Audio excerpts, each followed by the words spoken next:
Hello everyone, मैं हूं आपका सीके सर और आज मैं लेके आया हूं आपके सामने एएनटीएस फुल टेस्ट 7 जिसका फिजिक्स पेपर का वीडियो सॉल्यूशन।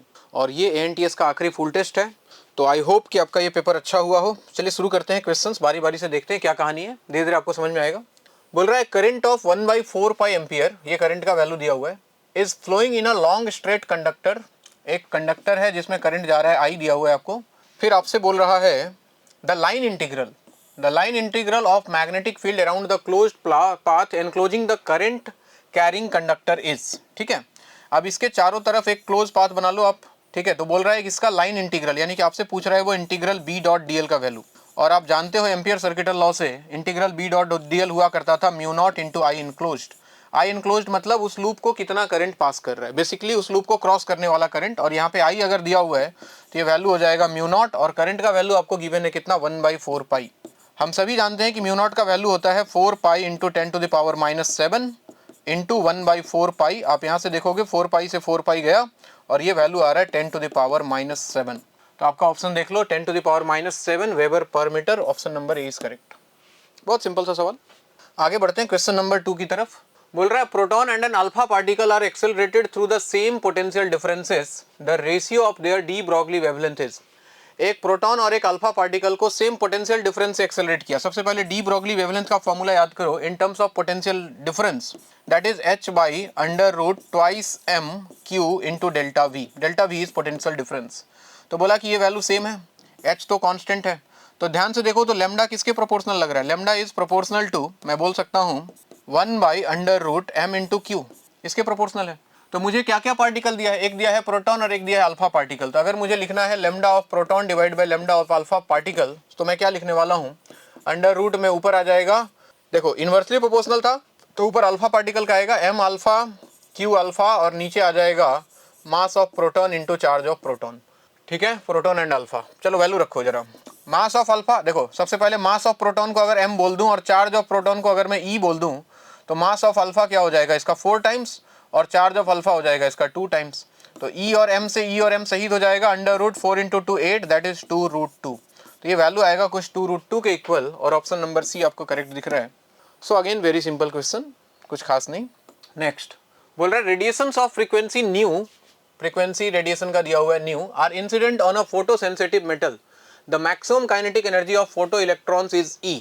ठीक है, आप एक बार आइंस्टाइन का इक्वेशन याद करो, E का वैल्यू होता था total energy equal to 5 plus kinetic energy. ठीक है, तो एनर्जी क्या हो जाएगा इसका h न्यू, अगर फ्रीक्वेंसी न्यू है तो इक्वल टू 5 हो गया वर्क फंक्शन, और काइनेटिक एनर्जी को उसने maximum kinetic energy of photon electron, photo electron कितना दिया है E, यानी कि काइनेटिक एनर्जी को वो E बोल रहा है। ये पहला इक्वेशन है। फिर बोल रहा है when the frequency of the incident radiation is doubled, अगर फ्रीक्वेंसी को डबल कर दे, इसको इक्वेशन 1 मान लेते हैं, फ्रीक्वेंसी को डबल कर दे तो ये एनर्जी कितना हो जाएगा 2h न्यू। 5 वर्क फंक्शन पे कोई फर्क नहीं पड़ेगा। तो आपसे बोल रहा था maximum kinetic energy of the photo electrons कितना होगा, let this is E dash, ये ई डैश का वैल्यू निकालना है। तो यहाँ से देखो आप ई डैश का वैल्यू आ जाएगा कितना, twice h new minus 5, that is twice h new minus, और ये 5 का वैल्यू यहाँ से निकाल लो तो h न्यू माइनस ई, तो h न्यू और माइनस माइनस हो जाएगा प्लस ई। यहाँ से देखो 2h new minus h new कितना हो गया, h न्यू प्लस ई। तो maximum kinetic energy of electrons this time कितना हो जाएगा, h न्यू प्लस ई, और आपको ऑप्शन नंबर सी दिख रहा है h nu plus E. So option number C is correct. Photo electric effect से बहुत सिंपल सा सवाल। आगे बढ़ते हैं। बोल रहा है the escape velocity of a body projected vertically upward from the surface of the earth is v। बोला कि अर्थ सरफेस से जब ऊपर फेंका तो एस्केप वेलोसिटी का वैल्यू आया v। ठीक है, तो बोल रहा है if the body is projected at an angle of 30 degree with the horizontal, the escape velocity would be. बोला कि अगर हम इस बॉडी को अर्थ सरफेस से ऐसे 30 डिग्री एंगल बनाते हुए फेंक दें तो क्या होगा। तो सबसे पहली बात जो दिमाग में रखने वाली है कि एस्केप वेलोसिटी जो होता है वो एंगल ऑफ प्रोजेक्शन पे डिपेंड नहीं करता है। हम इस एस्केप वेलोसिटी निकालते कैसे, एनर्जी कंजर्वेशन से, KI plus UI equal to KF plus UF। Final तो सारा जीरो हो जाता है, फाइनल काइनेटिक पोटेंशियल सब जीरो हो जाएगा। इनिशियल काइनेटिक इनिशियल पोटेंशियल में एंगल ऑफ प्रोजेक्शन का कोई काम ही नहीं है। भी इधर है तो काइनेटिक एनर्जी यहाँ भी हाफ mv² होगा और यहाँ भी काइनेटिक एनर्जी हाफ mv² होगा, एंगल का कोई जरूरत है ही नहीं।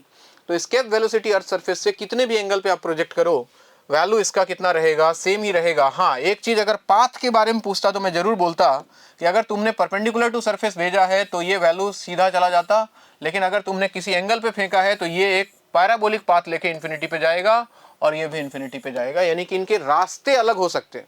Path may be different but destination is same, that is infinity. यानी कि रास्ते अलग है बट मंजिलें क्या हैं, सेम है। तो आंसर विल बी वी। ठीक है, तो इसका आंसर हो जाएगा आपका सेम ऑप्शन नंबर डी। चलिए आगे बढ़ते हैं क्वेश्चन नंबर 5 की तरफ। बोल रहा है when a force is applied at one end of an elastic wire it produces a strain, ये स्ट्रेन का वैल्यू दिया है E in the wire. If Y is the Young's modulus, Young's modulus आप जानते हो स्ट्रेस बाय स्ट्रेन होता है, stress by strain.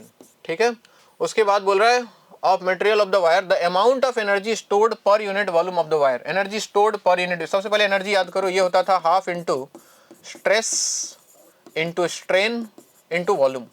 तो आपसे पूछा एनर्जी नहीं, एनर्जी पर यूनिट वॉल्यूम, तो एनर्जी पर यूनिट वॉल्यूम को इधर ले आओ। एनर्जी पर यूनिट वॉल्यूम कितना हो जाएगा, half into stress into strain. सही बात, स्ट्रेन का वैल्यू दिया है तो एक काम करो, यहाँ से स्ट्रेन का, यहाँ से स्ट्रेस का वैल्यू निकाल लो। स्ट्रेस कितना आ जाएगा, y इंटू स्ट्रेन। तो स्ट्रेस की जगह पे मैंने लिख दिया y इंटू स्ट्रेन, और स्ट्रेन स्ट्रेन मिलके बन जाएगा स्ट्रेन का स्क्वायर, और ये वैल्यू आपको गिवन है हाफ इंटू यंग्स मॉडुलस हो गया y, और स्ट्रेन कितना प्रोड्यूस हो रहा है E यानी कि एप्सिलॉन जो भी दिया हुआ है। तो आंसर आ जाएगा हाफ y E स्क्वायर। और अगर ऑप्शन देखो आपको ऑप्शन नंबर डी में दिखाई दे रहा है, सो आंसर इज डी। ठीक है, बात आगे बढ़ते हैं क्वेश्चन नंबर 6 की तरफ।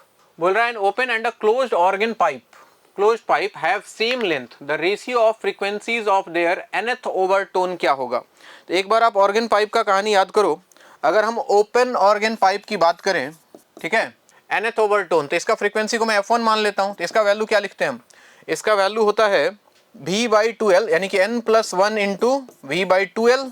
और अगर क्लोज ऑर्गन पाइप की बात करें तो इसके फ्रीक्वेंसी को अगर मैं f2 मान लूँ nth ओवरटोन में, तो इसका वैल्यू आता है 2n+1 इंटू v/4l, ये वैल्यू है।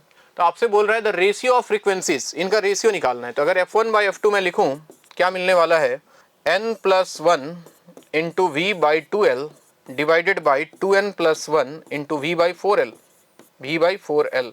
तो vl गया, 2 से एक 2 कैंसिल हो जाएगा, एक 2 बचेगा वो ऊपर चला जाएगा, तो ये वैल्यू आएगा कुछ 2 times n+1 divided by 2n+1। ऐसा अगर कहीं आपको ऑप्शन दिखता है 2 times n+1 divided by 2n+1, option number B is correct. Next question number 7, देखिए क्या बोल रहा है, mass is suspended separately by 2 springs of constant k1 and k2। अच्छा, सबसे पहले सेपरेटली सेपरेट किया in successive order, the time period of oscillation in the 2 cases are t1 and t2 respectively. तो बताओ t1 का वैल्यू क्या हो जाएगा, सिर्फ एक स्प्रिंग अगर यूज किया तो टाइम पीरियड बनेगा 2π√m बाई मास अगर m मान ले तो k1, और अगर k2 के साथ सस्पेंड उसको हैंग किया तो ये कितना हो जाएगा t2 का वैल्यू 2π√m बाई k2। ठीक है, आगे पढ़ो। If the same mass be suspended by connecting 2 springs in parallel. अच्छा, जैसा कि ये डायग्राम में आपको दिख रहा है, दोनों को पैरेलल में कनेक्ट कर दिया है, तो पैरेलल में करेगा तो k इक्विवेलेंट याद करो स्प्रिंग के केस में k1 प्लस k2 हो जाएगा। तो बोल रहा है कि then the time period of the oscillation t, the correct relation is, अच्छा टाइम पीरियड इसका t है, टाइम पीरियड अगर t है तो t का वैल्यू हो जाएगा 2π√, मास तो सेम है, और k इक्विवेलेंट के जगह पे आ जाएगा k1 प्लस k2। अब इन तीनों में रिलेशन बनाना है, तो ध्यान से देखो, अगर स्क्वायर कर दो तो t स्क्वायर इक्वल टू आ जाएगा 4π² into m by k1 plus k2। एक काम करो, इसका रेसिप्रोकल ले लो, तो t पावर -2 कितना हो जाएगा, ये हो जाएगा तुम्हारा k1 प्लस k2 ऊपर जाएगा, तो ये बन जाएगा k1 plus k2 divided by 4π² m। सही है, तो ध्यान से देखो, अगर इसका स्क्वायर करके रिवर्स कर देते हो तो ये बनता तुम्हारा k1 बाई 4π² m। हाँ, आ तो रहा है, इसको अलग अलग कर दो तो k1 by 4π² m plus k2 by 4π² m। सही है, यानी कि ध्यान से देखो तो t power -2 is equal to ये वाला जो टर्म है ये t1 के स्क्वायर का रेसिप्रोकल है, यानी कि दिस इज t1 पावर -2 और ये है आपका t2 पावर -2। तो आपका आंसर हो जाएगा t power -2 is equal to t1 power -2 t2 power -2, option number B is correct. ठीक है, बात थोड़ा सा अच्छा सवाल, आगे बढ़ते हैं। बोल रहे the potential energy of a simple harmonic oscillator when particle is half way to its end point where E is total energy. अच्छा, टोटल एनर्जी याद करो, टोटल एनर्जी होता था half m omega square a square अगर amplitude a मानते हैं, और potential energy हुआ करता था half m omega square y square अगर डिस्प्लेसमेंट उसका y मान लें हम। तो बोल रहा है कि पार्टिकल इज हाफ, यानी कि y का वैल्यू a/2 है, तो ये वैल्यू हो जाएगा half m omega square a/2 का स्क्वायर करोगे तो ये बनेगा a²/4, और ध्यान से देखो तो half m omega square a square क्या है, टोटल एनर्जी है इसका, तो ये वैल्यू आ जाएगा कितना e डिवाइडेड बाई 4। तो इसका आंसर हो जाएगा आपका option number B. Again very simple question. Question number 9, a pendulum clock having copper rod keeps correct time at 20 degree Celsius पे सही टाइम दे रहा है। It gains 15 second per day if cooled to 0 degree Celsius. अच्छा, 20 degree पे सही time बता रहा है। अगर इसको 0 डिग्री तक ले आए तो क्या होगा, 0 डिग्री तक लाओगे तो क्या होगा, बेसिकली उसका लेंथ क्या होगा, घट जाएगा, है ना। ठंडा करोगे, लेंथ घट जाएगा तो क्या होगा, टाइम पीरियड उसका 2π√L/z टाइम पीरियड बढ़ जाएगा। तो बेसिकली वो टाइम गेन कर रहा है, ये बोलना चाह रहा है कि 15 सेकेंड वो टाइम गेन कर रहा है। अच्छा, याद करो डेल्टा टी का वैल्यू अगर आपको याद हो, चेंज इन टाइम कितना निकल के आता था इस केस में, अगर आपने याद रखा हो, half T into alpha delta theta या फिर डेल्टा टी। ये टी टाइम है, डेल्टा थीटा ले रहा हूं, ये टेम्परेचर डिफरेंस है। तो डेल्टा टी बाई टी कितना आ जाएगा भाई, डेल्टा टी बाई टी हो जाएगा हाफ अल्फा डेल्टा थीटा। ठीक है, ये कहानी है। This is basically change in time. ठीक है, this is change in time in 1 second, change in time या फिर गेन इन टाइम बोल लो, इन 1 सेकेंड। अच्छा, इसका वैल्यू निकाल लो, कितना आ जाएगा, हाफ अल्फा, और डेल्टा थीटा कितना है, डेल्टा थीटा अगर ध्यान से देखो तो 20 से 0 है, यानी कि 20 डिग्री सेल्सियस है, यानी कि 10 अल्फा के इक्वल है। यानी कि 1 सेकेंड में कितना टाइम इसका चेंज हो रहा है, दैट इज 10 अल्फा। तो उसने बोला 1 डे की बात की, तो एक दिन में कितना हो जाएगा, अगर 1 डे की हम बात करें, एक दिन में कितना सेकेंड है भाई, 24 आवर्स इंटू 60 इंटू 60, सही है, इतना सेकंड। और 1 सेकंड के कॉरस्पॉन्डिंग ये था, तो एक दिन में कितना चेंज इन टाइम होता है, इसको मल्टीप्लाई कर दो 1 सेकंड वाले से, यानी कि 10 अल्फा से। और 1 डे का टाइम गेन इसका दिया हुआ है तुमको 15 सेकंड, तो 15 should be equal to 24 into 60 into 60 into 10 alpha. अब यहाँ से अल्फा निकालना है, 15 से क्या देखो 4, ठीक है। अब ध्यान से देखो, सबको इधर ले आओ, तो 1 बाई ये हो गया तुम्हारा 24 इंटू 4 हो गया 96 इंटू 6, और ये आ गया वैल्यू तुम्हारा एक 100 और बचेगा, 0 0 100। और इसको सॉल्व करने के बाद मेरे हिसाब से जो वैल्यू आता है अल्फा का 24 इंटू 24, ये वैल्यू आता है बच्चों 1.7 इंटू 10⁻⁵ के आसपास। एक बार कैलकुलेशन करके देख लेना आप लोग, इतना। तो अगर इसका ऑप्शन देखा जाए 1.7 into 10⁻⁵, option number B is correct. एक बार चेक कर लेना आप लोग, ठीक है। क्वेश्चन नंबर 10 बोल रहा है, if 1 mole of a monoatomic gas, gamma दिया हुआ है, is mixed with 1 mole of a diatomic gas, इसका भी गामा गिवन है, तो value of gamma for the mixture. एक काम करो, एक मोनोएटॉमिक गैस है और एक डायटोमिक गैस है, इनके लिए सबसे पहले हम CV मिक्सचर लिख लेते हैं। अगर CV मिक्सचर का फॉर्मूला याद करो तो ये होता है N1CB1 plus N2CB2 divided by N1 plus N2। इसको यूज करो, N1 1 दिया है, मोनोएटॉमिक के लिए CV का वैल्यू होता है 3/2R, N2 1 दिया है, डायटोमिक के लिए होता है 5/2R डिवाइडेड बाई 1 प्लस 1। तो 3 प्लस 5 हो गया 8/2, ये वैल्यू आ रहा है कितना, 3 प्लस 5 हो गया 8 और 8/2 हो गया 4R ऊपर बचा और नीचे एक 2 बचा हुआ, ये वैल्यू आ रहा है बच्चों 2R। तो अगर CV 2R है तो CP का वैल्यू कितना, CV प्लस R, तो CP मिक्सचर कितना हो जाएगा, CP मिक्सचर हो जाएगा 2R plus R that is 3R। तो गामा मिक्सचर कैसे लिखोगे, गामा मिक्सचर का वैल्यू हो जाएगा CP mixture divided by CB mixture, यानी कि 3R divided by 2R, and this value comes to 1.5। अगर ऑप्शन देखा जाए 1.50, ये option number B is correct, ठीक है। Next question number 11, during an adiabatic process the pressure of a gas is proportional to the cube. देखो adiabatic process है, सबसे पहले दिमाग में रखने वाली बात यह है, और साथ में बोला है कि pressure of the gas is proportional to cube of its absolute temperature, P is proportional to TQ। अब एडियाबेटिक प्रोसेस तुम याद करो और प्रेशर और टेम्परेचर वाला रिलेशन याद करो। प्रेशर टेम्परेचर में रिलेशन होता था P⁻1 minus gamma into T power gamma should be constant. अगर ओरिजिनल आप एडियाबेटिक के प्रेशर और टेम्परेचर, मतलब बेसिकली प्रेशर वॉल्यूम याद होता है, PV power gamma equal to constant, वहां से वॉल्यूम को रिप्लेस कर दो टेम्परेचर के टर्म में, तो ये वैल्यू आता है। यहाँ से आप ध्यान से देखो तो मैं लिख सकता हूँ P⁻1 minus gamma equal to, इसको उधर भेज दूं तो T पावर क्या हो जाएगा, माइनस गामा, प्रोपोर्शनल टू, ऐसा बोल सकते हो, T पावर माइनस गामा। तो P किसके प्रोपोर्शनल आ जाएगा, T power minus gamma divided by 1 minus gamma. अब ये और ये देखो दोनों एक जैसा है दिखने में, प्रेशर प्रेशर टेम्परेचर टेम्परेचर, यानी कि पावर सेम होना चाहिए अगर दोनों एडियाबेटिक प्रोसेस की बात कर रहा है, यानी कि here 3 must be equal to minus gamma इसका power divide by 1 minus gamma.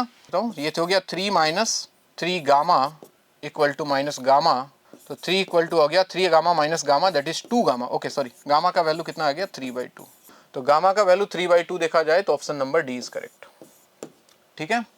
आगे बढ़ते हैं क्वेश्चन नंबर 12 की तरफ। बोल रहा है in a series LCR circuit the voltage across the resistance capacitance and inductance is 10 volt. अच्छा, जैसे इसने ये बात बोला ना कि voltage across resistance inductance capacitance तीनों के अक्रॉस बराबर है, तो तुम्हारे दिमाग में सबसे पहले ये बात आनी चाहिए कि VL इक्वल टू VC है। और अगर कैपेसिटर और इंडक्टर के अक्रॉस वोल्टेज बराबर है मतलब ये रिजोनेंस का कंडीशन है, और अगर रिजोनेंस का कंडीशन है मतलब इनका वोल्टेज तो कैंसल आउट हो जाएगा भाई। यानी कि आपके पास जो नेट वोल्टेज है वो रेजिस्टेंस के अक्रॉस मिलेगा, और रेजिस्टेंस के अक्रॉस भी वोल्टेज 10 दिया है, मतलब वोल्टेज का वैल्यू 10 वोल्ट ही है। पहली बात तो ये, यानी कि नेट वोल्टेज जो है वो 10 वोल्ट का है, क्योंकि जो वी है वही वी आर है, बेसिकली ऐसा बोल सकते हो। जो वी आर है वही नेट वोल्टेज है एंड दैट इज 10 वोल्ट।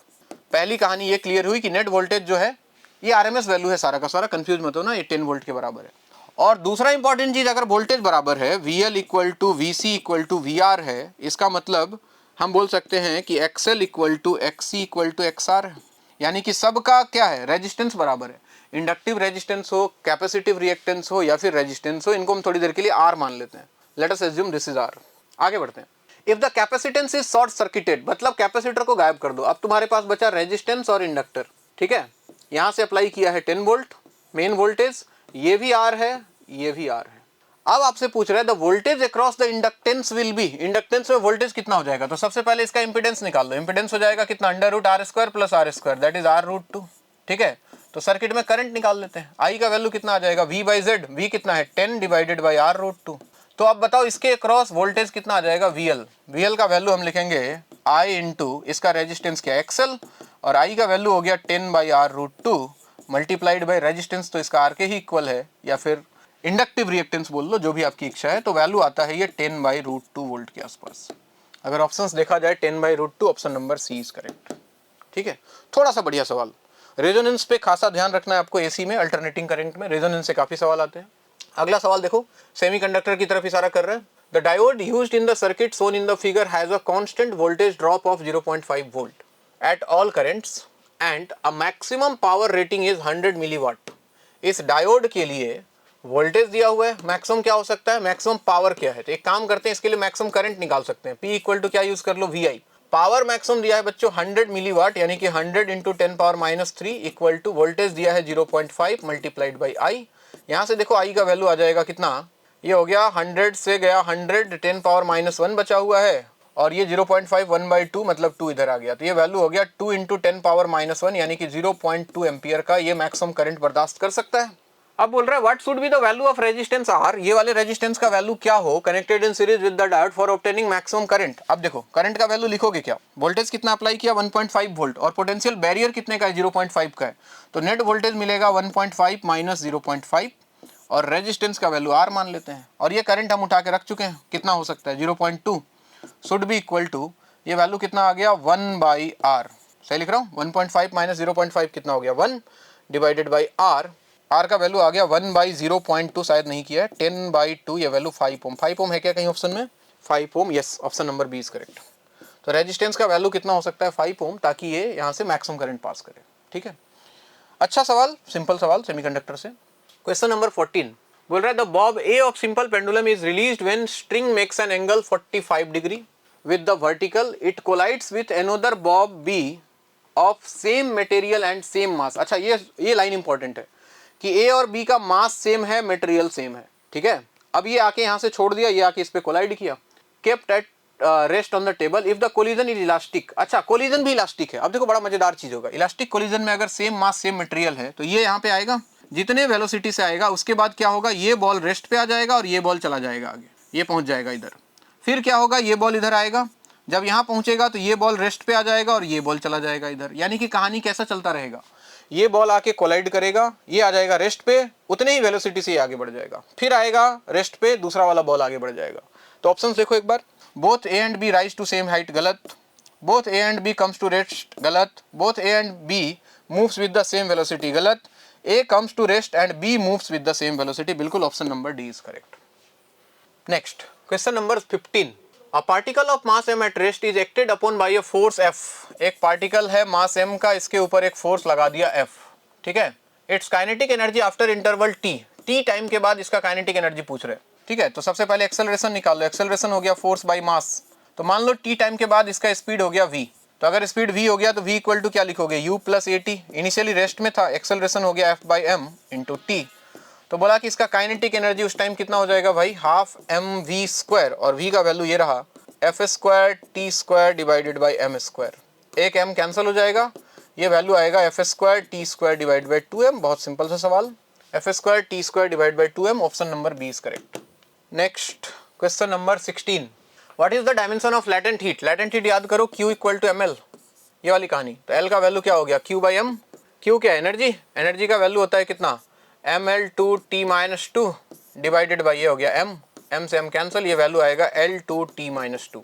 और L2t-2 अगर आप ढूंढने जाओ, L2t-2 m power 0 L power 2, ये option number D. Question number 17, a body travels uniformly a distance of, ये डिस्टेंस है भाई 13.8 प्लस माइनस 0.2, अच्छा एरर के साथ दिया हुआ है, और ये टाइम है 4.0 plus minus 0.3 second. Okay, the velocity of the body with in error limits, अच्छा एरर के साथ इसका वेलोसिटी निकालना है।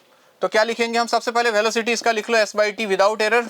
s कितना दिया है, ये वैल्यू है 13.8 डिवाइडेड बाई टाइम कितना है इसका बच्चों 4, और ये वैल्यू देखो तो आता है 3.45 मीटर पर सेकेंड। तो एक बात तो सही है कि 3.45 आएगा, ध्यान से देखो सब में 3.45 है, आपको एरर निकालना पड़ेगा। अगर v ये है तो मैं एरर से क्या लिख सकता हूँ, dv by v is equal to कितना, ds बाई s, और एरर हमेशा ऐड होता है तो प्लस dt बाई t, ये वैल्यू आएगा। dv का वैल्यू निकालना है, और v हम निकाल चुके कितना 3.45 इक्वल टू ds। डिस्प्लेसमेंट में देखो कितना दिया है वैल्यू, ये 0.2 डिवाइडेड बाई टोटल वैल्यू है इसका 13.8 प्लस dt में कितना दिया है 0.3 और टोटल टाइम है 4, ये वैल्यू आ गया। यहाँ से dv निकालना है आपको, यहाँ से dv कितना आ जाएगा भाई, dv आ जाएगा 0.2 divided by 13.8 plus 0.3 divide by 4 multiplied by 3.45, और ये वैल्यू आप सॉल्व करके देखना, मोटा मोटी ये 0.30 के आसपास आ रहा है। तो पार्टिकल का वेलोसिटी कितना आ जाएगा, एक्चुअली में आ जाएगा 3.45 और प्लस माइनस 0.30, ऐसा अगर कहीं दिख रहा है आपको तो ऑप्शन सही है आपका, ऑप्शन नंबर बी, मीटर पर सेकेंड। ठीक है, एरर का एक बढ़िया सवाल, अच्छा सवाल ये। आगे बढ़ते हैं, क्वेश्चन नंबर 18 बोल रहा है, a short electric dipole has a dipole moment of this. एक डाइपोल है, इसका डाइपोल मोमेंट दिया हुआ है आपको। The electric potential due to the dipole at a point at a distance of 0.6 metre from the centre of the dipole situated on a line making an angle of 60 degree. अच्छा ये है 0.6 metre और ये angle है बच्चों 60 degree, और यहाँ पे पॉइंट है, यहाँ पे पोटेंशियल निकालना है। तो याद करो किसी एंगल थीटा पे पोटेंशियल का वैल्यू होता था k P cos theta divided by R square. K हम जानते हैं कितना होता है 9 इंटू 10 पावर 9, पी का वैल्यू डाइपोल मोमेंट आपको दिया है 16 into 10 power minus 9 into cos theta, theta का वैल्यू दिया हुआ था कितना 60 डिग्री, तो cos 60 का वैल्यू हो जाएगा 1/2 divided by R square, R दिया है 0.6, 0.6 का मतलब हो गया 6/10 यानी कि 3/5, और 3/5 का स्क्वायर करोगे तो 9/25। ठीक है, 9 से गया 9, 10 पावर 9 से 10 पावर माइनस 9, 25 गया ऊपर, 2 से गया 8, 25 इंटू 8 हो गया कुछ 200 के आसपास आएगा वैल्यू। और ऑप्शन देखो तो ऑप्शन नंबर बी दिखाई दे रहा है। ये नीट का पूछा हुआ सवाल है, जानबूझ के डाला मैंने, 1-2 साल पहले नीट में आया था ये। नेक्स्ट बोल रहा है horizontal force of 10 newton is necessary to just hold a block stationary against a wall. ठीक है, ये लगाया 10, अब देखो फ्री बॉडी डायग्राम से देख लो, अगर इधर 10 लगाया तो इस पे नॉर्मल इधर लगेगा, और नॉर्मल का वैल्यू कितना आ जाएगा 10 न्यूटन के इक्वल।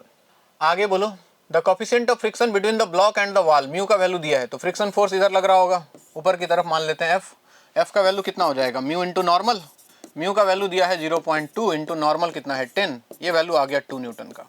ठीक, आपसे पूछ रहा है the wait of the block, अगर ब्लॉक रेस्ट पे है, फ्रिक्शन ऊपर लग रहा है तो नीचे इसका वेट लग रहा होगा, कौन सा वेट mg, और अगर रेस्ट पे है तो f किसके बराबर होना चाहिए mg के, यानी कि mg is weight of the body should be equal to frictional force and that is कितना निकल के आया आपका वैल्यू 2 न्यूटन का। सो इसका आंसर हो जाएगा option number D. Again very simple question. Question number 20 बोल रहा है two blocks A and B of masses 2m and m respectively are connected by a massless inextensible string. The whole system is suspended by massless spring as shown in figure. Spring, string. उसके बाद बोल रहा है the magnitude of acceleration of a and b immediately after string is cut. अच्छा cut, इसको काटने के बाद, स्ट्रिंग को काटने, सबसे पहले इनिशियल सिचुएशन देख लो भाई। इनिशियल सिचुएशन देखोगे तो इस पे लग रहा होगा नीचे mg, ठीक है, ऊपर की तरफ लग रहा होगा टेंशन। ओके, तो टेंशन का वैल्यू कितना आ जाएगा mg के इक्वल, इनिशियल सिचुएशन दिखा रहा हूँ। इस वाले ब्लॉक पे क्या देखोगे, नीचे लग रहा है टेंशन और नीचे इसका खुद का वेट लग रहा है कितना ट्वाइस mg, और ऊपर लग रहा होगा स्प्रिंग फोर्स मान लो kx, तो kx का वैल्यू किसके इक्वल आ जाएगा ट्वाइस mg और प्लस टेंशन, टेंशन कितना है mg, तो kx का वैल्यू कितना आ गया 3 mg के इक्वल। ठीक है, अब बोला स्ट्रिंग को काट दिया, स्ट्रिंग को जैसे ही काटा टेंशन 0, स्ट्रिंग को काटते ही टेंशन का वैल्यू जीरो, टेंशन का वैल्यू जीरो। तो अगर ब्लॉक ए को देखो, अब इस पे क्या क्या फोर्स बच गया, नीचे लग रहा है इसका खुद का वेट 2mg और ऊपर लग रहा है स्प्रिंग फोर्स कितना kx। तो क्या लिखोगे equation, kx minus twice mg equal to twice m into acceleration, इसका a1 मान लेते हैं। और kx किसके इक्वल है देखो, 3mg के। तो 3mg minus 2mg equal to twice m into a1। तो ये हो गया तुम्हारा mg equal to twice m a1, m से गया m, a1 का वैल्यू आ गया g/2। यानी कि पहला वाला जो ब्लॉक है, ब्लॉक ए, वो ऊपर की तरफ जाएगा कितने एक्सेलरेशन से, g/2 से। तो g/2 ऊपर दो ऑप्शन दिख रहा है। अब बी की बात करें, अगर बी की बात करोगे, देखो ऊपर टेंशन जीरो हो चुका है, नीचे सिर्फ और सिर्फ इसमें क्या लग रहा है, mg, और कोई फोर्स है नहीं। तो mg इक्वल टू ma2 बोल देते हैं, m से m उड़ेगा, a2 का वैल्यू आ जाएगा g। यानी कि ये नीचे जाएगा g से, ये ऊपर आएगा g/2 से। सो ऑप्शन नंबर बी आपको दिखाई दे रहा है करेक्ट है, g/2 एंड g। सही है बात, सिंपल सवाल, अच्छा सवाल। Next, the ratio of contributions made by electric field and magnetic field components to the intensity of electromagnetic wave is. अच्छा, इलेक्ट्रिक फील्ड और मैग्नेटिक फील्ड का देखो इक्वल कंट्रीब्यूशन होता है। सबसे पहले तो ये बात दिमाग में रखने वाली है कि एकदम इक्वल कंट्रीब्यूट करते हैं, दोनों equal amount of energy share करते हैं, तो दोनों का कंट्रीब्यूशन जो होता है वो बिल्कुल इक्वल होता है। ये शायद आपने पढ़ा हो, तो इसका आंसर हो जाएगा कितना, 1:1, दोनों बिल्कुल बराबर। Next, a string of negligible mass going over a clamp pulley of mass small m, ये स्मॉल m है, ये कैपिटल M है, ये स्मॉल m है, ये कैपिटल M है। As shown in the figure, the force on the pulley by the clamp. अच्छा, pulley clamp पे कितना फोर्स लगा रहा है, चलो एक बार फ्री बॉडी डायग्राम देखते हैं। इस पे देखो, नीचे लगा mg, ऊपर लगा टेंशन, तो टेंशन का वैल्यू कितना हो गया, mg के बराबर। यहाँ पे आओ, एक तो पुल्ली का खुद का वेट mg, और एक इधर लगा टेंशन पुल्ली के ऊपर, और इधर एक और टेंशन। तो नेट फोर्स पुल्ली पे अगर देखोगे तो ये नो नीचे की तरफ आ रहा है, एक इधर आ रहा है, तो नेट फोर्स इस पे इन दोनों का रिजल्टेंट इधर कहीं आएगा, कितना आएगा। एफ नेट की अगर बात करें तो इन दोनों का रिजल्टेंट कर लो, तो अंडर रूट में दोनों 90 डिग्री पे है, नीचे और इधर एंगल 90 है, तो अंडर रूट a² b², तो एक हो गया t² प्लस, और नीचे की तरफ आ रहा है t प्लस mg का स्क्वायर। और t किसके इक्वल है देखो, कैपिटल mg के, तो अंडर रूट में आ जाएगा ये capital m² g² plus capital mg plus small mg इसका होल स्क्वायर। चाहो तो g² कॉमन ले सकते हो, तो अंदर बाहर आ जाएगा कितना g, और अंडर रूट में बच जाएगा कितना m² plus m whole square. ऐसा कुछ वैल्यू आना चाहिए, g टाइम्स अंडर रूट में m² plus m whole square, option number D. ठीक ठाक सवाल, अच्छा सवाल बन गया होगा आपसे। 23, a particle of mass m moving towards the east with speed v, एक पार्टिकल है ईस्ट की तरफ जा रहा है v से, okay, collides with another particle of mass same mass and same speed v। अच्छा, ये v से जा रहा है मूविंग टुवर्ड्स नॉर्थ, ये ऊपर जा रहा है।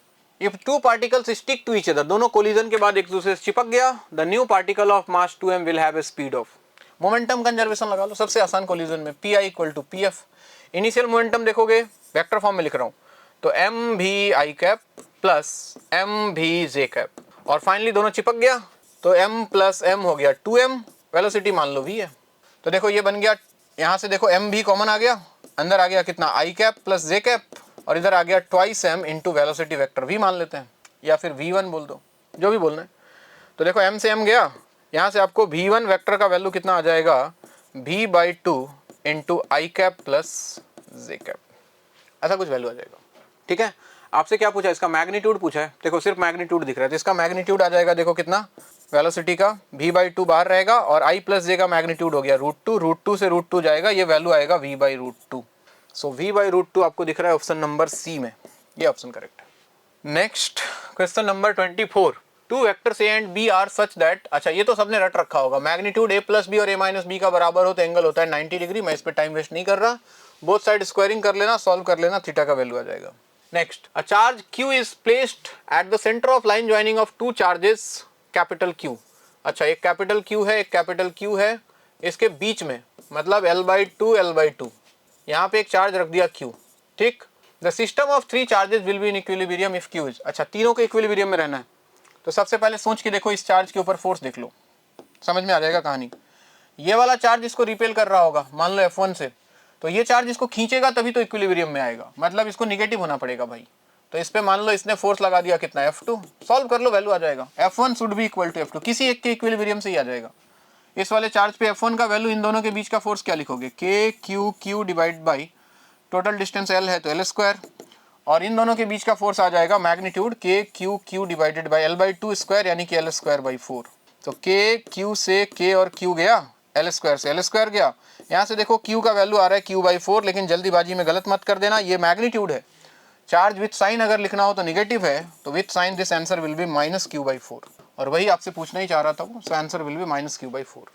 बिल्कुल सिंपल कुलम्स लॉ का सवाल। क्वेश्चन नंबर 26 आइए देखते हैं।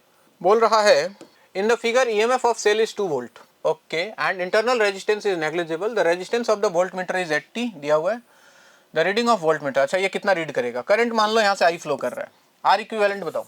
आर इक्विवेलेंट सर्किट का देखो 80 पैरेलल में 40 हो गया, 40 + 20 सीरीज में 60 हो गया। तो मेन करंट बैटरी से कितना फ्लो कर रहा होगा, 2/60, दैट इज 1/30 एम्पियर का करंट। ठीक है, अब यहाँ तक तो करंट आ गया 1/30। ठीक है, अब इसके बाद ध्यान से देखो, दो सर्किट है, इधर भी 80 इधर भी 80, मतलब करंट आधा आधा डिवाइड हो जाएगा।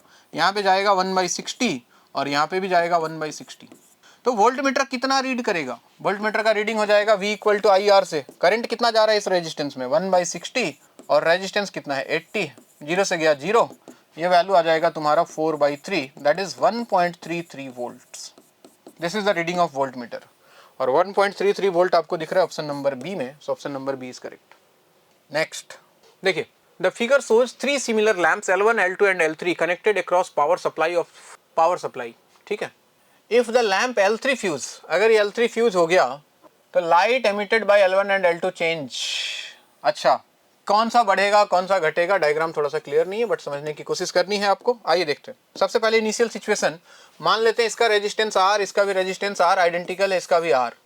तो R इक्विवेलेंट कितना हो जाएगा बच्चों सर्किट में, R और R हो गया R/2, R/2 और R सीरीज में आ जाएगा, तो R/2 + R, ये वैल्यू आ जाता है आपका 3R/2। तो सर्किट में मेन करंट, अगर यहाँ पे एक बैटरी लगा दें हम, तो सर्किट में मेन करंट जो I जाता वो कितना जाता, I का वैल्यू आ जाता, मान लो ये वैल्यू V है, तो वैल्यू आ जाता V/3R/2, ये वैल्यू आता 2V/3R।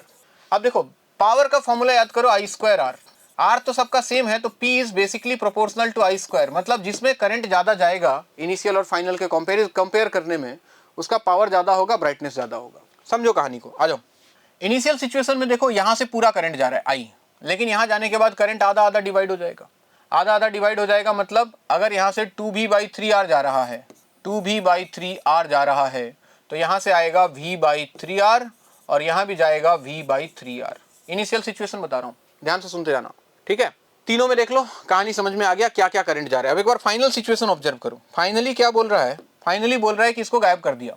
क्या बोला, L3 फ्यूज, इसको गायब कर दो मार्केट से। अगर इसको गायब कर दोगे तो आपके पास एक बचा है L1 और एक आपके पास बचा है बस L2, ये कहानी है। ठीक, तो बताओ R इक्विवेलेंट कितना हो जाएगा भाई। अब इस सिचुएशन में R इक्विवेलेंट का वैल्यू आ जाने वाला है कितना, ये दोनों सीरीज में आ गया, R हो गया 2R, तो करंट सर्किट में कितना नेट करंट फ्लो करेगा, I = कितना V/2R। सही बात है, ये गायब हो गया, वोल्टेज सेम रखा है, तो R सीरीज में आ गया V/2R। अब सोचो यहाँ से भी करंट जा रहा है V/2R और यहाँ से भी करंट जा रहा है V/2R। अब इनिशियल और फाइनल करंट को कंपेयर करो और आंसर पाओ, आपको समझ में आ जाएगा हुआ क्या। अब दो तो बचा L1 और L2। पहले इसमें करंट जा रहा था कितना, 2V/3R। 2V/3R का मतलब होता है 0.6 V/R, जो भी है 0.6 V/R। ठीक है, और यहाँ पे देखो अभी जा रहा है V/2R, मतलब ये वैल्यू है कितना, 0.5 V/R। तो ध्यान से देखो, 0.6 से 0.5 हो गया, मतलब इसका करंट डिक्रीज कर गया, और अगर इसमें पास करने वाला करंट डिक्रीज किया है, मतलब इसका ब्राइटनेस भी डिक्रीज किया होगा, मतलब ब्रिलियंस ऑफ L1 डिक्रीज। ये आंसर तो मुझे दिख रहा है। आ जाओ यहाँ चेक करते हैं। यहाँ पे करंट हो गया है कितना अभी, 0.5, 1/2 इज 0.5 V/R, और पहले इसमें करंट था देखो 1/3 करते हो, 1/3 का मतलब होता है 0.3 V/R। यहाँ पे करंट देखो इंक्रीज किया है, 0.3 से 0.5 गया है, और करंट बढ़ा है अगर, तो पावर बढ़ा होगा, ब्राइटनेस बढ़ा होगा, यानी कि L1 का तो घटेगा, L2 का बढ़ेगा। L1 का घटेगा, brilliance of L1 decreases and that of L2 increases. Option number B is correct. बहुत ही बढ़िया, बहुत ही खूबसूरत सवाल। आई होप जिसने किया हो उसका कॉन्सेप्ट बहुत अच्छा है, जिसने नहीं किया एक बार इसको कॉन्सेप्ट को ध्यान से पढ़ें आप। आगे आते हैं। बोल रहा है which of the following statements is correct about the circuit shown in the figure, where 1 ohm 0.5 ohm are internal resistance of the battery 6 volt and 12 volt respectively. अच्छा, कौन सा ऑप्शन सही है वो चेक करना है, चेक करते हैं। चलिए सबसे पहले आर इक्विवेलेंट लिखते हैं सर्किट में। आर इक्विवेलेंट का वैल्यू देखो 4, 0.5, 0.5, तो ये हो गया कितना 5 और 1 कितना हो गया 6 ओम का हो गया रेजिस्टेंस। तो सर्किट देखो 12 और 6 उल्टा कनेक्टेड है, करंट का ये डायरेक्शन होगा आई का वैल्यू हो जाएगा V, 12 minus 6 divided by 6, that is 1 ampere का करंट सर्किट में फ्लो कर रहा है। ठीक है सर, आगे बढ़ो। पहला ऑप्शन बोल रहा है the potential at point P is 6, point P इसका पोटेंशियल बोल रहा है 6 है, potential at point P is 6। अच्छा, इसका पोटेंशियल अगर 6 है, एक बार चेक करते हैं। कैसे चेक करें सर, यहाँ से एक बार घूम के यहाँ तक आ जाता हूँ, इस पॉइंट तक। ठीक है, अब यहाँ से यहाँ जा रहा हूँ तो पोटेंशियल देखो ये अर्थिंग किया हुआ है, अर्थिंग करने का मतलब इसका पोटेंशियल 0 है। तो एक बार P से यहाँ जाऊँ तो मैं क्या लिखूंगा VP, आगे बढ़ा करंट की डायरेक्शन में तो माइनस IR, -4 इंटू करंट हो गया 1, और आगे जाओगे तो इस पॉइंट का पोटेंशियल 0 हो गया। तो VP का वैल्यू आ गया देखो 4 वोल्ट। तो पहला ऑप्शन तो गलत हो गया, 6 वोल्ट बोल रहा है। Second option the potential of point Q, इसका पोटेंशियल, तो एक बार Q से यहाँ देखो करंट ऐसे जा रहा है, ध्यान रखना। एक बार Q से यहाँ पहुँचो तो मैंने क्या लिखा VQ, अब करंट के उल्टा जा रहा हूँ तो प्लस IR, करंट हो गया 1, रेजिस्टेंस हो गया 1/2, और आगे बढ़ोगे तो पॉइंट अर्थिंग वाला मिल जाएगा 0, तो VQ का वैल्यू आ जाएगा 1/2 उधर जाके -0.5 वोल्ट, और ये प्लस बोल रहा था तो ये भी गलत है। अगला देखो, if a voltmeter is connected across 6 volt battery it will read 7 volt. 6 volt battery के क्रॉस, यानी कि टर्मिनल वोल्टेज की बात कर रहा है। तो टर्मिनल वोल्टेज ऑफ 6 वोल्ट देखो, बैटरी चार्जिंग में है कि डिस्चार्जिंग में है, चार्जिंग में, और जब बैटरी चार्जिंग में है तो पोटेंशियल डिफरेंस होता है इसके across E plus IR। EMF इसका कितना दिया है 6, करंट कितना जा रहा था 1, रेजिस्टेंस कितना है इसका 1, तो ये वैल्यू आ रहा है 7 वोल्ट। सही है, तो 7 वोल्ट बिल्कुल सही है, option number C is correct. And option D बोल रहा है if a voltmeter is connected across the 6 volt battery then it will read 5 volt, गलत। सो कुल मिला के कहानी ये है, option number C is correct. Again बढ़िया सवाल, खूबसूरत सवाल, ऐसे सवाल करने आपको आने चाहिए। नेक्स्ट, हाँ जी, बोल रहा है सर्कुलर आर्क QTS। अच्छा, एक आर्क है देखो ये QTS, इसमें ऐसे करंट जा रहा है Q से S की तरफ। ठीक है, is kept in an external magnetic field B0 as shown in the figure. The arc is in XZ plane. Arc जो है बच्चों वो XZ प्लेन में है, मतलब लेट दिस इज X और इस डायरेक्शन को Z मान लेते हैं, यानी कि Y अंदर की तरफ हो गया। फिर carries current I, the magnetic field is directed normal and into the page along Y axis. अच्छा, अंदर वाला Y एक्सिस है, ठीक है, अंदर Y एक्सिस है, ध्यान रहे। The force acting on the arc, इस आर्क पे फोर्स निकालने के लिए याद करो फोर्स का फॉर्मूला, अगर स्ट्रेट वायर हो तो BIL यूज करते थे, नहीं तो BIL इफेक्टिव यूज करते हैं। और इसको ज्यादा अच्छा वेक्टर फॉर्म में लिखना चाहो तो I into L cross B, ये लिख लो, ज्यादा अच्छा है। तो करंट हो गया I, लेंथ L इफेक्टिव क्या होगा, यहां से यहां तक का लेंथ, इसको मिला दो, ये वाला लेंथ कितना आएगा बोलो, ये एंगल 60 है, ये R है, तो इमेजिन करो एक ट्रायंगल में ये एंगल 60 है, साइड बराबर है, तो ये भी 60 हो जाएगा, ये भी 60 हो जाएगा, मतलब साइड लेंथ बराबर होगा, ये R है, ये R है, तो ये भी कितना हो जाएगा, R ही हो जाएगा। तो L इफेक्टिव का वैल्यू आ जाएगा बच्चों R, ठीक है, और L इफेक्टिव का वैल्यू अगर R आ गया तो ये हो गया R, और इसका डायरेक्शन किधर है, इसका डायरेक्शन है आपका x एक्सिस के लॉन्ग यानी कि I कैप, और इसका क्रॉस प्रोडक्ट B किधर दिया था, y एक्सिस के लॉन्ग यानी कि B0 J कैप। और ध्यान से देखो तो ये आ जाएगा I R B0 और I क्रॉस J कितना होता है K कैप। वेक्टर फॉर्म में आंसर पूछा है, सो answer will B I R B0 into K cap. ये रहा आपका ऑप्शन नंबर बी, करेक्ट। ठीक है, तो सिंपल सवाल, ये भी कुछ खास नहीं। Next, the magnifying power of a telescope is 9। Magnifying power given है आपको टेलीस्कोप का 9 when it is adjusted for parallel raise, मतलब फाइनल इमेज इसका इन्फिनिटी पे बन रहा है बच्चों, ध्यान रखना। The distance between objective and eyepiece is 20 centimetre. अच्छा, जब फाइनल इमेज इन्फिनिटी पे बनता है तो मैग्नीफाइंग पावर होता है FO/FE और लेंथ होता है इसका FO+FE। अगर आपको ये बातें ध्यान है तो सवाल बहुत सिंपल है। लेंथ दिया है 20 इक्वल टू FO+FE, और यहाँ से FO का वैल्यू 9FE उठा के यहाँ रख दो, तो 20 इक्वल टू FO के जगह पे आ गया 9FE+FE, तो ये हो गया 10FE। FE का वैल्यू आ जाएगा 20/10 यानी कि 2, और यहाँ पे 2 रख दोगे तो 2 इंटू 9 FO आ जाएगा 18 सेंटीमीटर। तो आंसर आ गया इसका option number C, 18 and 2। Next, बोल रहा है particle is moving eastward with velocity 10 metre पर सेकेंड। इधर जा रहा है ईस्ट की तरफ 10 मीटर पर सेकेंड से। The velocity changes to 10 metre पर second north. Velocity changes to 10 metre पर second northward. The average acceleration during this time. अच्छा, इन 10 सेकेंड बाद इसका वेलोसिटी इधर हो गया नॉर्थ की तरफ 10 मीटर पर सेकेंड। तो देखो एक्सेलरेशन क्या लिखते हैं, एक्सेलरेशन हम लिखा करते हैं डेल्टा V/डेल्टा T। डेल्टा वी मतलब V final minus V initial divided by delta T. V final हो गया देखो 10 जे कैप, वी इनिशियल था 10 I cap divided by delta T हो गया 10। तो ये वैल्यू आ रहा है कुछ जे कैप माइनस आई कैप।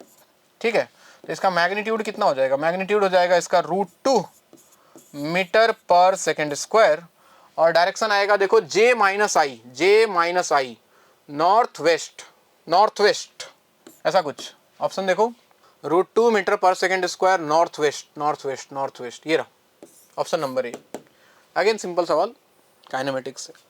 तो बोल रहा है ball is projected from the top of a tower with a velocity of 50 metre पर सेकेंड। ये टावर है यहाँ से at an angle of 30 degree with horizontal. अच्छा, हॉरिजॉन्टल के साथ 30 डिग्री एंगल पे, और एंगल स्पीड दिया है 50 मीटर पर सेकेंड। बहुत बढ़िया।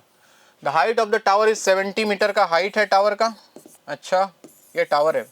After how many seconds from the instant of throwing will the ball reach the ground. अच्छा, ये ग्राउंड में कितनी देर बाद आएगा, ये ग्राउंड है। अगर एक काम करते हैं भाई, बड़ी सिंपल सी कहानी है, इसके दो कंपोनेंट कर लो। एक कंपोनेंट इधर 50 cos 30 और एक कंपोनेंट इधर दैट इज 50, हमें मतलब तो इसी से है 50 sin 30, यानी कि 25 से इसको फेंका ऊपर की तरफ। मान लो ऊपर पॉजिटिव ले लेते हैं, नीचे निगेटिव ले लेते हैं, तो फाइनली तो ग्राउंड पे आ रहा है, तो डिस्प्लेसमेंट इसका कर देते हैं -70। मैं फॉर्मूला लगा रहा हूँ S=UT + ½ AT², वाई डायरेक्शन में। तो वाई डायरेक्शन में डिस्प्लेसमेंट हो गया इसका -70।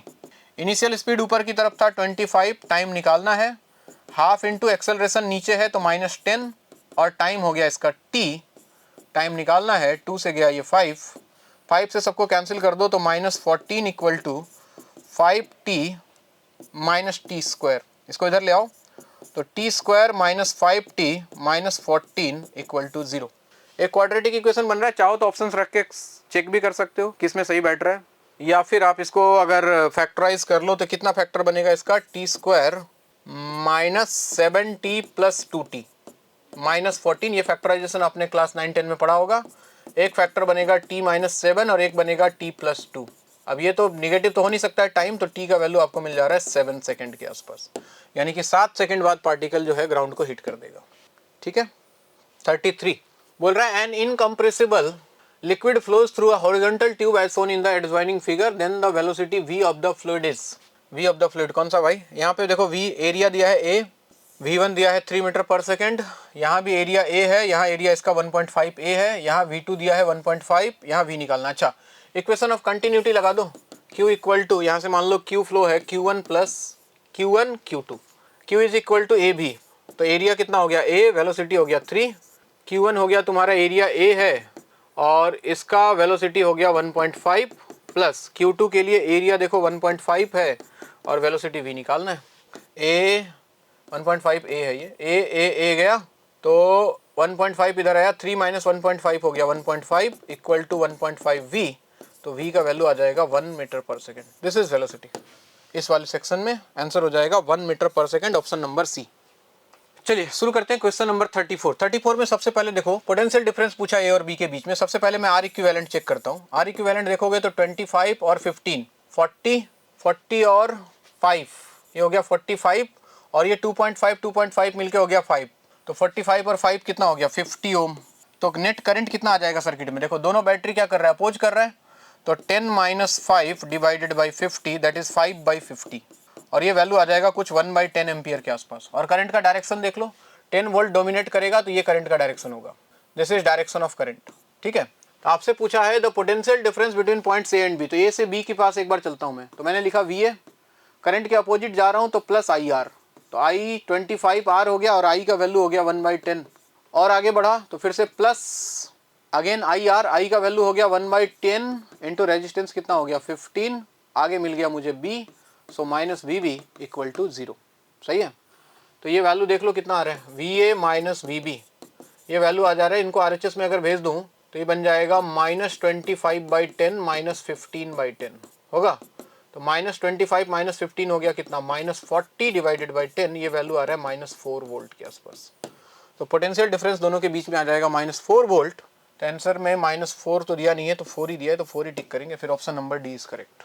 ठीक है, next question number 35। A charged particle enters a uniform magnetic field with velocity vector making an angle of 30 degree with magnetic field. देखो जी, ये मैग्नेटिक फील्ड है, ये चार्ज पार्टिकल का वेलोसिटी मान लो 30 डिग्री पे एंटर कर रहा है, velocity. The particle describes a helical trajectory. अच्छा क्या होगा, ये चीज़ अगर आपको याद हो तो बहुत बढ़िया। इसके दो कंपोनेंट, एक होता है वी पैरेलल और एक होता है वी परपेंडिकुलर।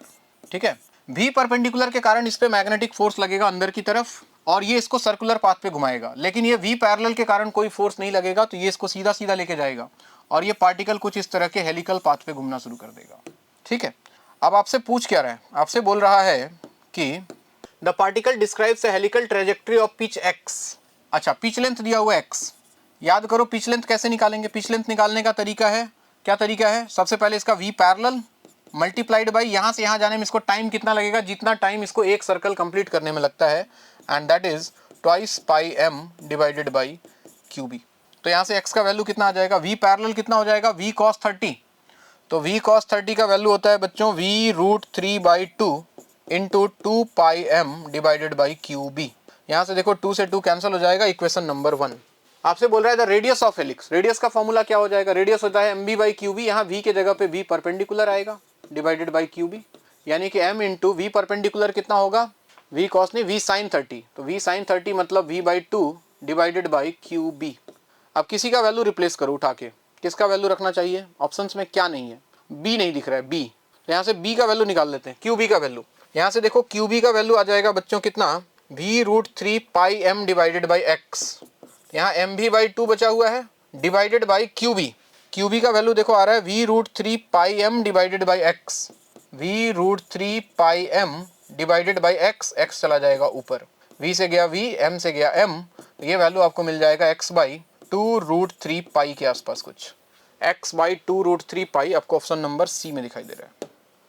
चलिए आगे बढ़ते हैं, question number 36। A ball is projected horizontally from the top of a tower with a velocity of 4 meter per second. The velocity of the ball after 0.7 second. देखो, top of a tower with a velocity of 4 meter per second horizontally, मतलब यहाँ से फेंक दिया इधर 4 metre पर second से बोल रहा है। The velocity of the ball after 0.7 second, 0.7 second के बाद मान लो पार्टिकल यहाँ कहीं पहुँच गया, इसका वेलोसिटी v है। एक कंपोनेंट जो चेंज नहीं होगा वो कौन सा है, हॉरिजॉन्टल कंपोनेंट, 4 मीटर पर सेकेंड, इधर कोई फोर्स है नहीं। वर्टिकल कंपोनेंट कैसे निकालोगे, v equal to u plus at लगा लो। इनिशियल y डायरेक्शन में वेलोसिटी 0 था, नीचे की तरफ माइनस gt मान लेते हैं, g का वैल्यू ले लिया 10 और टाइम दिया है 0.7, तो ये वैल्यू आ जाता है -7 के आसपास, यानी कि ये कंपोनेंट कितना हो गया 7, तो वेलोसिटी कितना आ जाएगा इसका, √4² प्लस 7², ये हो गया √ में 16 प्लस 49, 16 प्लस 49 होता है बच्चों √ में कितना 65, और ध्यान से देखो तो 8² 64 होता है, तो 8.0 समथिंग के आसपास आएगा ये, यानी कि मोटा मोटी 8 मीटर पर सेकेंड अगर मान लें अप्रोक्सीमेटली, तो कोई बुराई नहीं है क्योंकि ऑप्शन में 8 दिया हुआ है।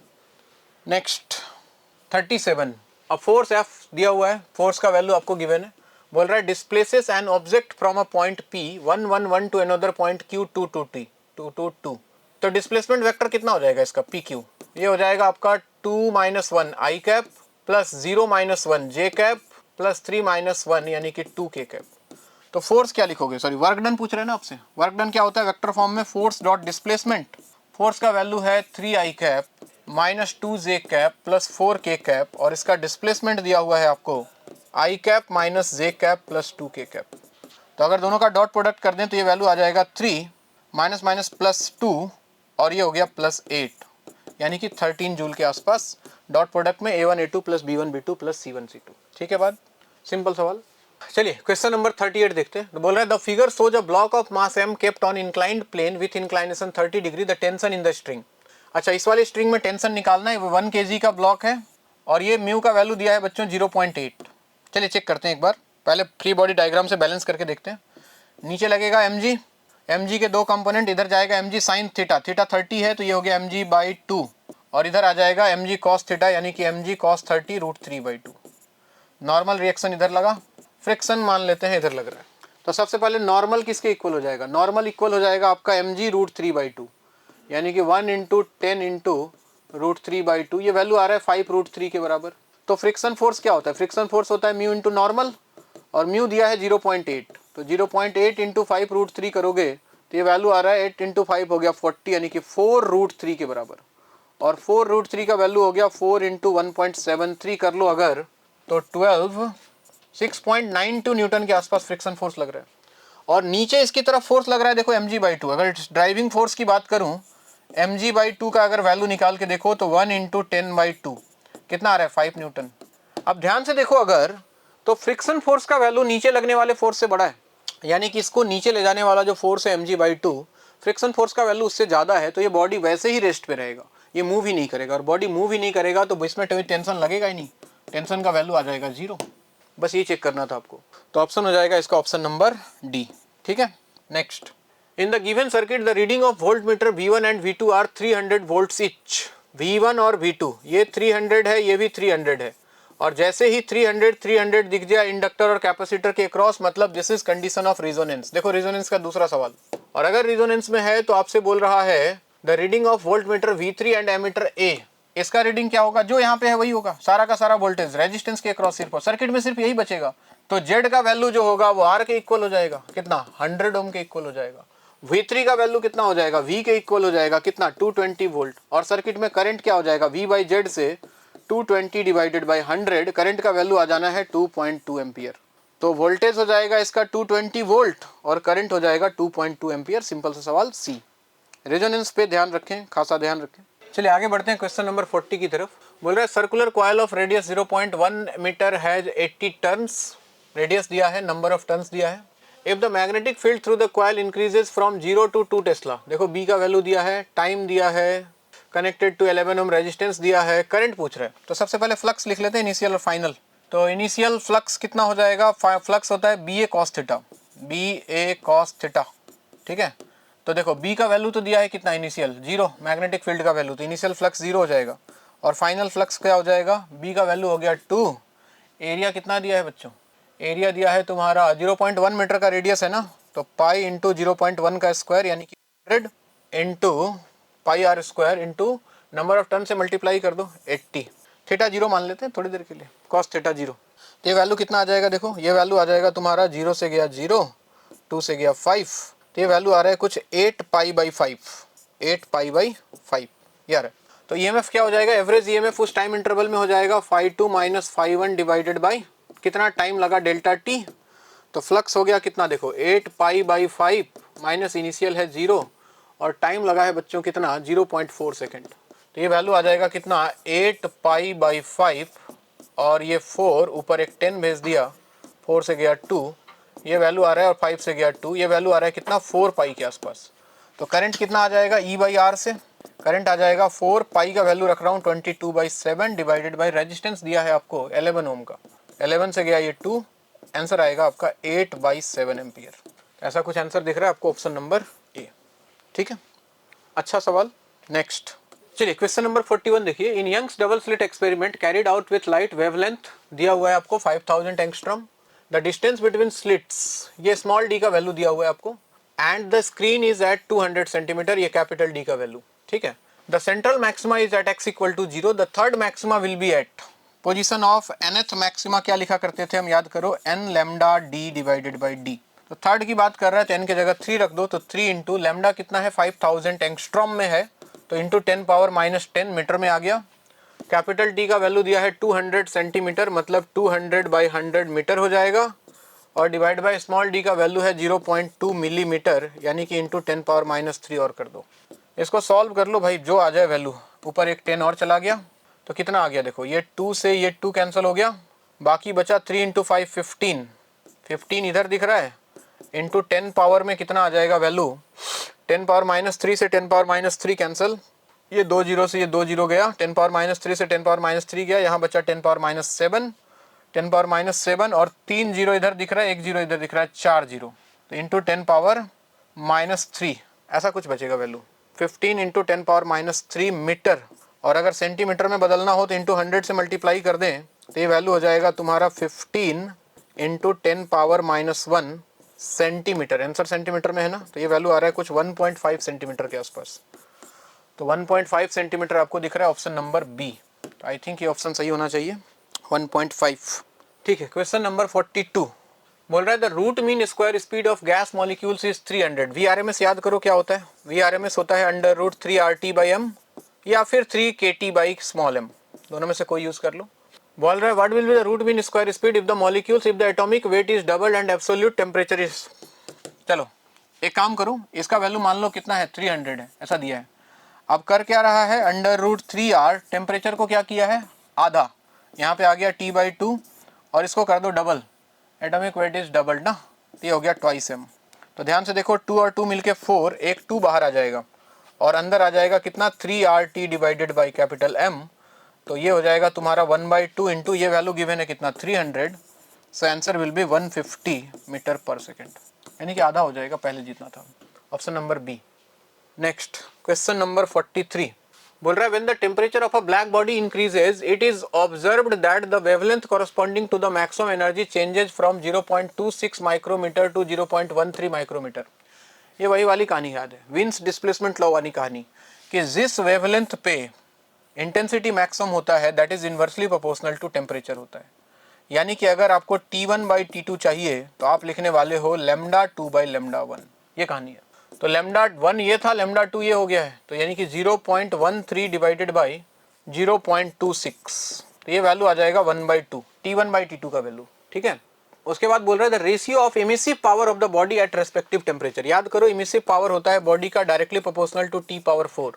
तो अगर मुझे E1/E2 चाहिए तो मैं लिखने वाला हूँ T1/T2 पावर 4 और T1/T2 यहाँ से मिल गया कितना 1/2, सो 1/2 पावर 4 कर दूँ तो ये वैल्यू आ रहा है 1/16 के आसपास।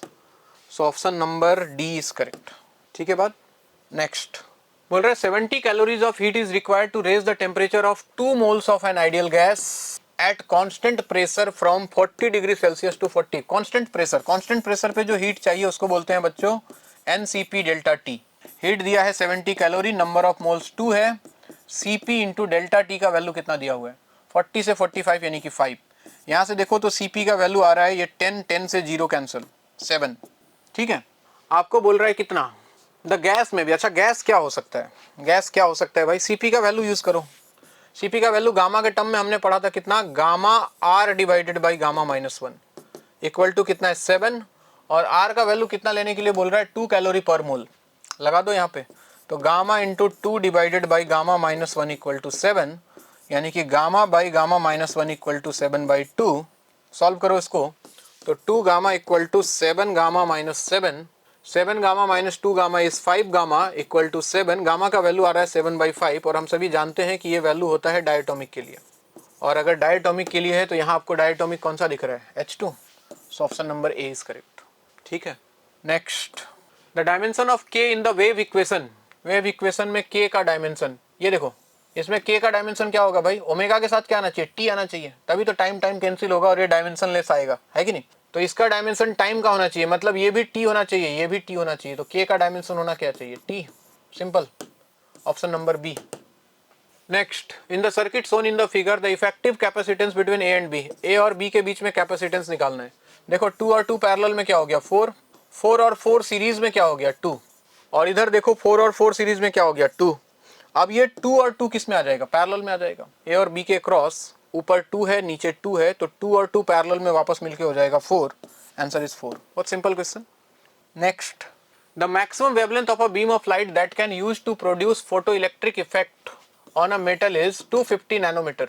मैक्सिमम वेवलेंथ के कॉरस्पॉन्डिंग हम क्या निकालते थे बच्चों, वर्क फंक्शन, यानी कि यहाँ से आप वर्क फंक्शन का वैल्यू निकाल सकते हो कितना hc/λ0 का यूज करके। hc को यूज कर लो 1240 नैनोमीटर में गिवन है, और ये वैल्यू है तो आपका 250, तो ये वैल्यू कितना आ जाएगा, ये वैल्यू आ जाएगा मोटा मोटी कुछ 25/400, बचा कितना 224 पे पॉइंट दोगे तो जीरो आएगा 240, तो 25 इंटू 9 4.9 इलेक्ट्रॉन वोल्ट मार लेते हैं, चलो देखते हैं।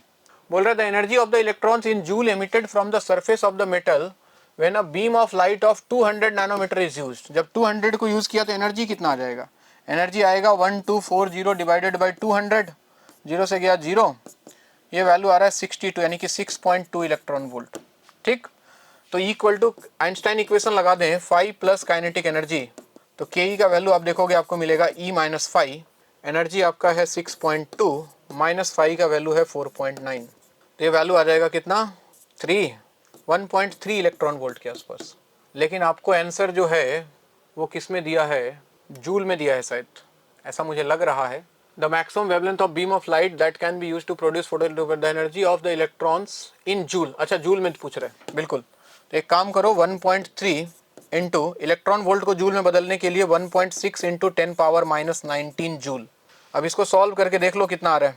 78 7 20 20.08 यानी कि 2.08 इंटू 10⁻⁻19, या फिर आप इसको लिख सकते हो, देखो 2.08 तो कहीं दिख नहीं रहा है, 2 डिजिट के बाद पॉइंट लाओगे तो यही वैल्यू बन जाएगा 20.8 इंटू 10⁻ कितना -19 यानी कि -20। तो थोड़ा बहुत कैलकुलेशन ध्यान से करना। ये 19.8 मेरा 20 के आसपास आ रहा है, ऑप्शन नंबर यही करेक्ट होगा। मैंने यहाँ पे थोड़ा सा अप्रोक्सीमेशन किया है, अगर एग्जैक्ट लेता तो आंसर बिल्कुल सेम आना चाहिए था। तो इसका आंसर हो जाएगा 19.86 इंटू 10⁻⁻20 जूल। ये यूनिट ध्यान रखना वरना कोमा में चले जाओगे लास्ट में आके। Next, if λ1 and λ2 denote the de Broglie wavelength of de Broglie waves for electrons in first and second orbits in the hydrogen atom then λ1 by λ2। याद करो लैम्डा होता है कितना h/mv, और हाइड्रोजन एटम में अगर याद करो तो v जो है वो इनवर्सली प्रोपोर्शनल टू n होता है भाई, नंबर ऑफ ऑर्बिट के 2.18 इंटू 10⁻6 Z/n आता था। So v is inversely proportional to number of orbits जिसमें वो घूम रहा है।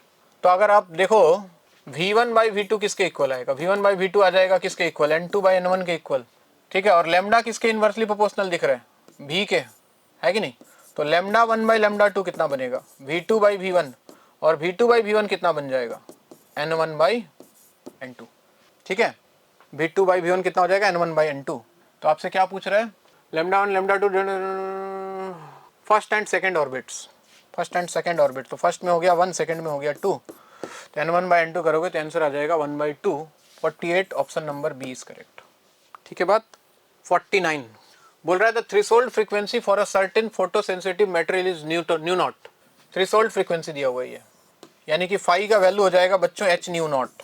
बोल रहा है when it is illuminated by light of frequency nu equal to 2 nu naught the maximum velocity of photo electrons is v naught. अच्छा एक बार इक्वेशन लिख लेते हैं पहले।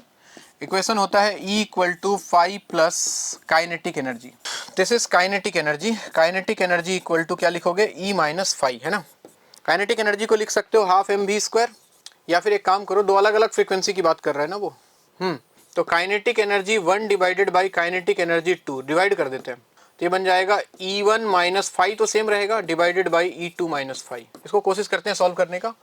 पहला हो जाएगा हाफ m, और वेलोसिटी दिया है कितना इलेक्ट्रॉन का v नॉट स्क्वायर। दूसरे में हो जाएगा हाफ m v², v निकालना है मुझे। इनिशियल जो फ्रीक्वेंसी यूज किया है वो कितना है 2 न्यू नॉट, तो एनर्जी हो जाएगा कितना h into 2 nu naught minus phi का वैल्यू रहेगा h nu naught divided by, दूसरी बार फ्रीक्वेंसी यूज किया है देखो 5 न्यू नॉट का, तो h into 5 nu naught minus phi same रहेगा h न्यू नॉट, सही है। हाफ m से हाफ m गया, तो v naught square divided by v² is equal to 2h nu naught minus h nu naught is h nu naught, नीचे आ गया 5 minus 1 4, ये कैंसिल हुआ। तो यहाँ से देखो v² का वैल्यू मिल जाएगा आपको कितना 4v नॉट स्क्वायर, तो v का वैल्यू आ जाएगा कितना 2v नॉट, यानी कि पहले जितना वेलोसिटी था अब उसका डबल हो चुका होगा। So option number B is correct, ये सही है। नेक्स्ट क्वेश्चन नंबर 50 बोल रहा है the equi convex lens shown in the figure has focal length f, what will be the focal length of each if the lens is cut along AB। अच्छा इसको अगर आधा काट दे तो बोल रहा है कितना हो जाएगा, इसका फोकल लेंथ आपसे पूछ रहा है। देखो डबल हो जाता है, निकालने का तरीका क्या है, इसका फोकल लेंथ लिखोगे तो 1 by f equal to mu minus 1 into 1 by R1 minus 1 by R2 करोगे। तो देखो R1 का वैल्यू पॉजिटिव अगर लेते हो तो R2 का वैल्यू निगेटिव ले लोगे, तो ये वैल्यू आ जाता है कितना म्यू माइनस 1 इंटू ये बन गया 2 बाई R, सही है, 1 बाई f का वैल्यू ये। लेकिन अगर इसकी बात करें, इसका फोकल लेंथ लिखोगे 1 by f dash equal to mu तो सेम रहेगा 1 बाई R1 का वैल्यू R और R2 का वैल्यू इन्फिनिटी हो जाएगा, प्लेन सरफेस है तो ये 0 हो जाएगा, तो ये वैल्यू हो गया तुम्हारा म्यू माइनस 1 बाई R। तो ध्यान से देखो यहाँ पे 2 टाइम्स था, ठीक है, यहाँ से फोकल लेंथ निकाल दो ना, फोकल लेंथ का वैल्यू आएगा R by 2 into mu minus 1, ये ठीक है बात। और इसको अगर उल्टा करोगे एफ डैश का वैल्यू कितना आ जाएगा R बाई म्यू माइनस 1। तो अगर आप ध्यान से देखो ये R by 2 into mu minus 1 है, वो R बाई म्यू माइनस 1 है, मतलब वो क्या है इसका डबल हो चुका है, यानी कि एफ डैश का वैल्यू ट्वाइस f। तो इस बात का ध्यान रखें, अगर लेंस को बीचों बीच काट दिया जाए तो उसका फोकल लेंथ डबल हो जाता है। अगर इसका फोकल लेंथ f था तो इसके आधा पार्ट का फोकल लेंथ डबल हो जाएगा। तो इसका आंसर हो जाएगा आपका ऑप्शन नंबर डी। और ये था आज का पेपर। आई होप कि ये पेपर आपका अच्छा हुआ हो। अगर नहीं हुआ है तो बिल्कुल घबराने की बात नहीं है, ये आखिरी टेस्ट था। इसके अलावा कुछ टेस्ट आप खुद से देते रहो, और अब टाइम ऑलमोस्ट आ ही गया है आपके मेन एग्जाम का, तो ज़्यादा बिल्कुल लोड मत लो। जो भी आपके इंपॉर्टेंट फॉर्मूले हैं, जो भी नोट्स हैं, उसको रिवाइज करते रहो। जिसमें जिसमें लग रहा है आप भूल रहे हो चीज़ों को, एक एक बार देखते रहो। अब घबराने की ज़रूरत नहीं है, जो होना था वो हो चुका है। आपका सिलेक्शन होना था, हो जाएगा। बस आती हुई चीज़ गलत मत करना एग्जाम में। बाकी हम मिलते रहेंगे। थैंक यू सो मच, आज के लिए इतना ही। All the best.